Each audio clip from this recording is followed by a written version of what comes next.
भारत-पाक cricket सामन्याला ठाकरे गटाचा विरोध, राज्यभरात माझं कुंकू माझा देश आंदोलन, केंद्र सरकार विरोधात जोरदार घोषणाबाजी। टीम इंडियाला पाकसोबत मॅच खेळायची नाहीये, मात्र जय शहा क्रिकेटपटूंवर दबाव टाकत आहेत। राऊतांचा आरोप, तर अजित पवारांच्या अंगात पाकड्यांचं रक्त असल्याचं विधान। भारत-पाक सामन्याला काँग्रेसचाही विरोध, शहीदांच्या रक्ताची किंमत सरकारला नाही का? माजी मंत्री यशोमती ठाकूरांचा सरकारला टोला। भारत-पाकिस्तान सामना व्हायला नको, असावरी जगदाळेंची भारत-पाकिस्तान मॅचवर प्रतिक्रिया। पहलगाम हल्ल्यात संतोष जगदाळे यांची झाली होती हत्या। भारतीय क्रिकेटपटूंच्या तोंडाला काळं फासणार, ठाकरे गटाचे आमदार नितीन देशमुखांचं वादग्रस्त वक्तव्य। आंदोलक ओबीसींवर गुन्हा दाखल केल्यानं ओबीसी नेते आक्रमक, पोलिसांना पुढे करून दहशत निर्माण करण्याचा प्रयत्न। ओबीसी नेते लक्ष्मण हाकेंचा सरकारवर गंभीर आरोप। ओबीसी आरक्षणाला धक्का न लावता मराठ्यांना आरक्षण द्या, जितेंद्र आव्हाडांनी स्पष्ट केली पक्षाची भूमिका। मराठा ओबीसी मुद्दा पेटवण्याचं काम सुरू, आव्हाडांचं वक्तव्य। पुण्यातील आयुष कोमकर हत्या प्रकरणी 4 जण अटकेत, आंदेकर कुटुंबातील 4 जणांना ठोकल्या बेड्या, पुणे पोलिसांनी गुजरातमधून केली अटक।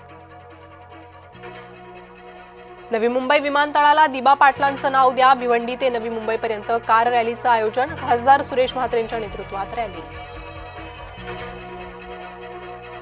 कल्याणमधील तहसीलदार अमित पुरींची मुजोरी, तहसीलदारांकडून आदिवासींना वाईट वागणूक, अमित पुरींच्या मुजोरीचा व्हिडिओ व्हायरल।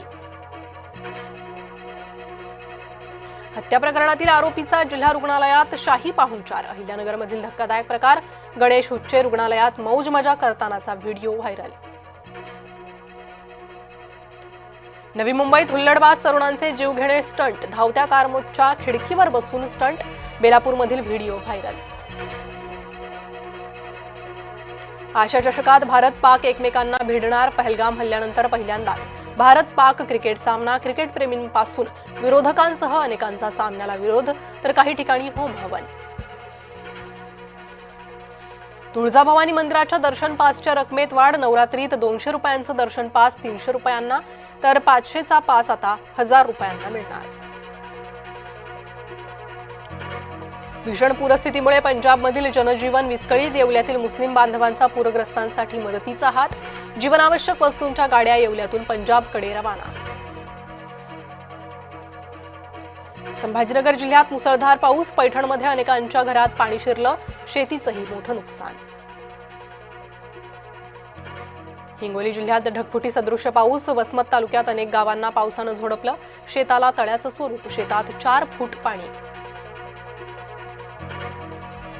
बुलढाणा जिल्ह्यात मुसळधार पाऊस, पावसामुळे नांदुरा रेल्वे स्थानकाला गळती, कोट्यवधींच्या डागडुजीनंतरही रेल्वे स्थानकांची दुरवस्था। जायकवाडी धरणाचे आपत्कालीन दरवाजे उघडले, 1,15,000 क्युसेकनं विसर्ग सुरू, गोदावरी नदीला पूर, नागरिकांना सतर्कतेचा इशारा।